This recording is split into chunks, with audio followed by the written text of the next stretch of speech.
ଆପଣ ଜାଣନ୍ତି କି ଓଡ଼ିଶାର ସେହି ବରପୁତ୍ର ଆଉ ସ୍ୱାଧୀନତା ସଂଗ୍ରାମୀକୁ ଯିଏ 1937 ମସିହାରୁ 1939 ମସିହା ପର୍ଯ୍ୟନ୍ତ ଚାଲିଥିବା ଭାରତ ସ୍ୱାଧୀନ ଇତିହାସର ସେହି ଗୁରୁତ୍ୱପୂର୍ଣ୍ଣ ଓଡ଼ିଶା ମୁଣ୍ଡା ଆନ୍ଦୋଳନର ଜଣେ ଆଗୁଆ ନେତା ଥିଲେ, ଯାହାଙ୍କ କଥାରେ ହଜାର ହଜାର ଆଦିବାସୀ ଭାଇ ଭଉଣୀମାନେ ଇଂରେଜ ନିୟନ୍ତ୍ରିତ ଗାଙ୍ଗପୁର ଶାସନ ବିରୁଦ୍ଧରେ ନିଜର ଅଧିକାର ପାଇ ସଶସ୍ତ୍ର ଇଂରେଜ ବାହିନୀକୁ ମଧ୍ୟ ଭୃକ୍ଷେପ କରିନଥିଲେ।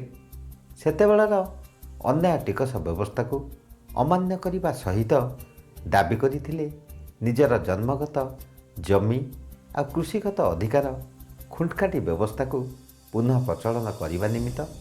ଆପଣ ଜାଣନ୍ତି କି ଓଡ଼ିଶାର ସେହି ନିର୍ମମ ନରସଂହାରକୁ ଯାହା ଇଂରେଜ ଶାସନ ଦମନ ଇତିହାସରେ ଦ୍ୱିତୀୟ ଜାଲିଆନାବାଗ ଘଟଣା ରୂପେ ପରିଚିତ। ସେ ସମୟ ଥିଲା 1893 ମସିହାର କଥା। ସେତେବେଳର ଗାଙ୍ଗପୁର ରାଜ୍ୟ ଆଜିକାର ସୁନ୍ଦରଗଡ଼ ଜିଲ୍ଲା। ଏହି ସୁନ୍ଦରଗଡ଼ ଜିଲ୍ଲାର ରାୟବଗା ଅଞ୍ଚଳର ବଡ଼ଟୋଲି ଗାଁରେ ଜନ୍ମ ନେଇଥିଲେ ସେହି ମହାନାୟକ ନିର୍ମଳ ମୁଣ୍ଡା। ନିଜ ଅଞ୍ଚଳ ସ୍କୁଲରୁ ମାଇନର ପାସ୍ କଲା ପରେ ସୁଦୂର ରାଞ୍ଚିରେ ଜିଏଲ୍ ଚର୍ଚ୍ଚ ହାଇସ୍କୁଲରେ ନାମଲେଖା ହୋଇଥିଲା ହାଇସ୍କୁଲ ପାଠ ପଢ଼ିବା ନିମିତ୍ତ। ଏହି ହାଇସ୍କୁଲରେ ପଢ଼ିବା ସମୟରେ 1917 ମସିହାରେ ସେ ଇଂରେଜ ସେନାରେ ଭର୍ତ୍ତି ହୋଇ ପ୍ରଥମ ବିଶ୍ୱଯୁଦ୍ଧରେ ଲଢ଼ିବା ନିମିତ୍ତ ଯାଇଥିଲେ ଫ୍ରାନ୍ସ। ଯୁଦ୍ଧରୁ ଫେରିବା ପରେ ସେ ନିଜର କୂଳ ବେଉସା କୃଷି କାର୍ଯ୍ୟରେ ମନୋନିବେଶ କରିଥିଲେ। ଏହି ସମୟରେ ସେ ଇଂରେଜ ଶାସନର ଦୌରାତ୍ମ୍ୟକୁ ବୁଝିପାରିଥିଲେ। ଅତ୍ୟଧିକ ଟିକସ ବ୍ୟବସ୍ଥା ଆଦିବାସୀ ସମାଜର ଅର୍ଥନୈତିକ ଅବସ୍ଥାକୁ ଅସହ୍ୟ କରି ରଖିଥିଲା। ପିଲାମାନଙ୍କୁ 2 ବକ୍ତ ଖାଇବାକୁ ଦେବାକୁ ମଧ୍ୟ ଅକ୍ଷମ ହୋଇପଡ଼ିଥିଲା ଆଦିବାସୀ ସମାଜ। ମନେ ମନେ ଇଂରେଜ ଶାସନ ବିରୁଦ୍ଧରେ ସମସ୍ତେ ଜଳୁଥିଲେ ମଧ୍ୟ କେହି ସାହସ କରୁନଥିଲେ ଶାସନ ବିରୁଦ୍ଧରେ ସ୍ୱର ଉତ୍ତୋଳନ କରିବା ନିମିତ୍ତ।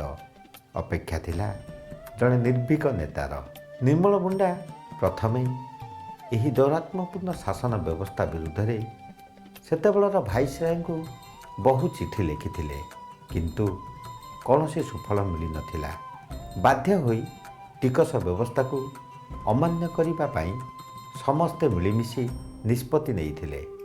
ସେତେବେଳର ଗାଙ୍ଗପୁର ରାଜ୍ୟର ଶାସନ ଭାର ଥିଲା ରାଣୀଙ୍କ ଉପରେ। ରାଣୀ ଟିକସ ଆଦାୟ କରିବାକୁ ଅକ୍ଷମ ହେବାରୁ ଦରବାରକୁ ଡକାଇ ପଠାଇଥିଲେ ନିର୍ମଳ ମୁଣ୍ଡାଙ୍କୁ। ଆଦେଶ ଥିଲା ଦରବାରରେ ହାଜିର ହୁଅ। ନିର୍ମଳ ମୁଣ୍ଡା ଦରବାରରେ ହାଜିର ହେବା ପାଇଁ ରୋକଠୋକ ମନା କରି ଦେଇଥିଲେ।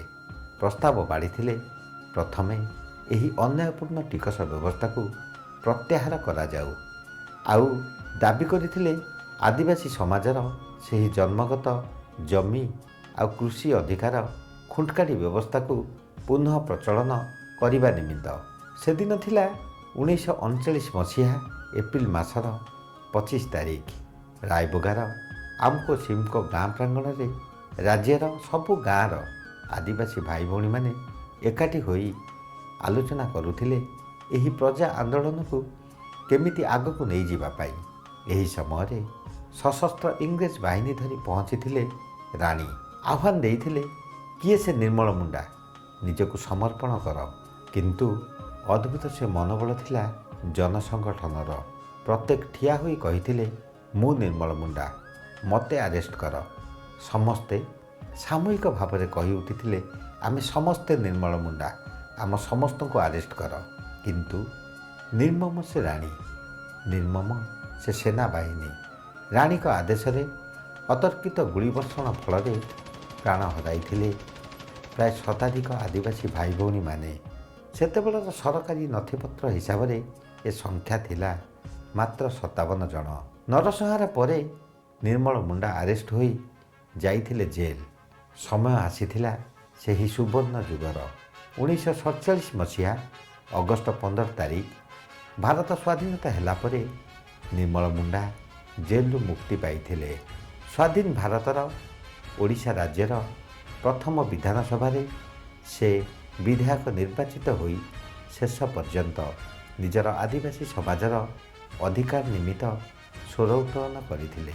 1973 ମସିହା ଜାନୁଆରୀ 2 ତାରିଖରେ ଶେଷ ନିଶ୍ୱାସ ତ୍ୟାଗ କରିବା ପୂର୍ବରୁ ନିର୍ମଳ ମୁଣ୍ଡା ଛାଡ଼ି ଯାଇଥିଲେ ସାହସିକତାର ସେହି ଇତିହାସ ଯାହା ଆମେ ପାଶୋରି ପକାଇଛେ ଅବା ନାହିଁ ସେଇଟା ବଡ଼ ପ୍ରଶ୍ନ। ସେହି ମହାନ ନାୟକଙ୍କୁ ଓଡ଼ିଆ ପେଜ୍ ସଲାମ କରୁଛି। ଏହି ଚ୍ୟାନେଲଟି ଆପଣଙ୍କର।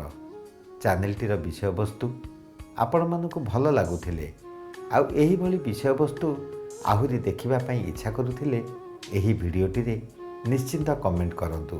ଓଡ଼ିଆ ପେଜ୍ ଆପଣଙ୍କର। ଚ୍ୟାନେଲଟିକୁ ନିଶ୍ଚିନ୍ତ ଭାବରେ ସବସ୍କ୍ରାଇବ୍ ଆଉ ସେୟାର କରନ୍ତୁ। ନମସ୍କାର।